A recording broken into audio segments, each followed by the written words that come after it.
ইতিহাসে এমন কিছু নাম আছে যাদের গল্প আমাদের এখনও কাঁদায়, আবার কিছু নাম আমাদের রাগিয়ে তোলে। তেমনি এক নাম মির্জাফর, বিশ্বাসঘাতকতার প্রতীক। এই নাম আজও বাংলার মানুষের হৃদয়ে দগদগে ঘা হয়ে আছে। কিন্তু মির্জাফর কে ছিলেন, কেন তিনি বিশ্বাসঘাতকতার পথে হাঁটলেন এবং কিভাবে তার এক সিদ্ধান্ত বাংলা স্বাধীনতার মেরুদণ্ড ভেঙে দিল, চলুন জানি তার জীবনে সেই কলঙ্কিত অধ্যায়। 1740 সাল, বাংলার সিংহাসনের জন্য শুরু হয় রক্তক্ষয়ী গ্রিয়ার যুদ্ধ। এই যুদ্ধে আলিবর্দী খানের পক্ষে লড়ে বীরত্ব দেখিয়েছিলেন শহীদ মির্জাফর আলী খান।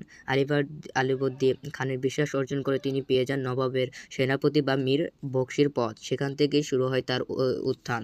মির্জাফর, তোমার বীরত্ব অনেক মুগ্ধ করেছে, আজ থেকে তুমি আমার সেনাবাহিনীর প্রধান, বাংলা সুরক্ষা তোমার উপর। 1756 সালে বাংলা নবাব হন সিরাজউদ্দৌলা, কিন্তু তার শাসন অল্প সময়ের চ্যালেঞ্জের মুখে পড়ে।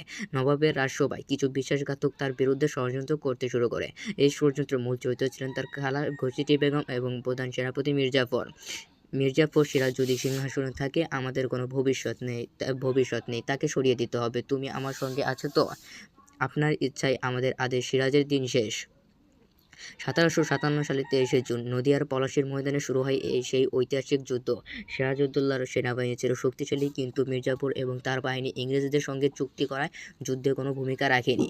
নবাবের বিশ্বস্ত কমান্ডার মোহনলাল ও মীর মদন লড়াই করলেও তা যথেষ্ট ছিল না। মির্জাফর, তুমি কী করছো? আমাদের সাহায্য করো। ডায়লগ, মির্জাফর নীরবভাবে দাঁড়িয়ে, এই যুদ্ধের জয় আমাদের নয়, তাদের। ইংরেজদের সহযোগিতায় জাফর বাংলা নবাব হন, কিন্তু তার নবাবই ছিল শুধু নামে। ইংরেজরা তাকে হাতের পুতুল বানিয়ে বাংলার সম্পদ লুট করতে থাকে।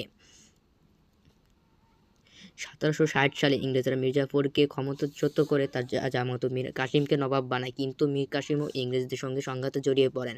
এর ফলে আবার মির্জাফরকে নবাব করা হয়। 1765 সালে লজ্জা আর অপমানের মধ্যেই তার মৃত্যু হয়। আজও মির্জাফরের নাম উচ্চারিত হয় বিশ্বাসঘাতকতার প্রতীক হিসেবে। তার এক সিদ্ধান্তের জন্য বাংলার স্বাধীনতার সূর্য অস্তমিত হয়েছিল। ইতিহাস তাকে কখনো ক্ষমা করে না আর করবে না। ভিডিওটি যদি ভালো লেগে থাকে তাহলে লাইক দিন, শেয়ার করুন এবং আমাদের চ্যানেল সাবস্ক্রাইব করতে ভুলবেন না। আমাদের ইতিহাস নিয়ে আরও এমনই কাহিনী জানতে সঙ্গে থাকুন।